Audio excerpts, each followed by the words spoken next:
Hello everyone.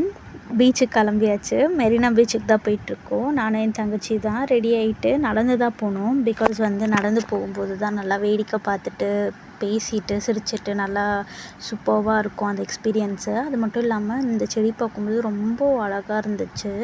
அப்புறம் போகும்போது lemon tree, Sangeetha, tea boy, SS Hyderabad வரை கண்ணில் பட்டுருச்சா. எப்படா இந்த புரட்டாசி முடியும்னு ஒரே ஒரு ஏக்கமாக இருக்குது. ஆக்சுவலாக ஃப்ரைடே முடியுன்ற மாதிரி கேலண்டரில் பார்த்தேன். நைட் 12 மணிக்காச்சும் சாப்பிட்லான்னு பார்த்தா அடுத்த நாள் சாட்டர்டேவா, அவ்வளோதான், அம்மா சாப்பிடக்கூடாதுன்ட்டாங்க. சரி ஓகேன்னு சொல்லி எல்லாம் வேடிக்கை பார்த்துட்ருந்தோம். இங்கே கிளம்புறதுக்கு முன்னாடி ஆக்சுவலாக எனக்கும் என் தங்கச்சி கொஞ்சம் குட்டி சண்டை. பட் ஆனால் இங்கே எல்லாம் வேடிக்கை பார்த்து நானும் அவ்வளோ ரொம்ப என்ஜாய் பண்ணிகிட்ருந்தோம்.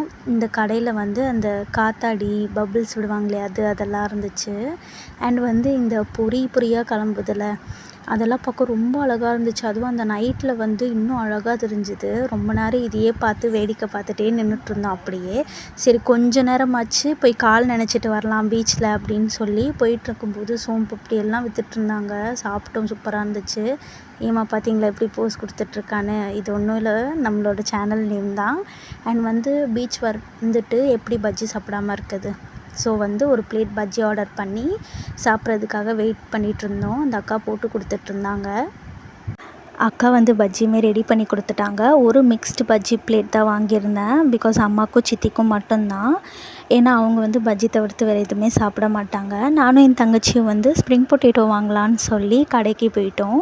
அங்கே போயிட்டு வேறு ஏதாச்சும் ஆர்டர் பண்ணிக்கலான்னு விட்டோம். ஒரு ஸ்ப்ரிங் பொட்டேட்டோ சொல்லிவிட்டு பக்கத்துலேயே அந்த காலிஃப்ளவர் பக்கோடாவுக்கு மேரினேட் பண்ணி வச்சுருந்தாங்க. ரொம்ப டெம்டிங்காக இருந்துச்சு. அது ஒரு பிளேட் சொல்லிட்டோம்.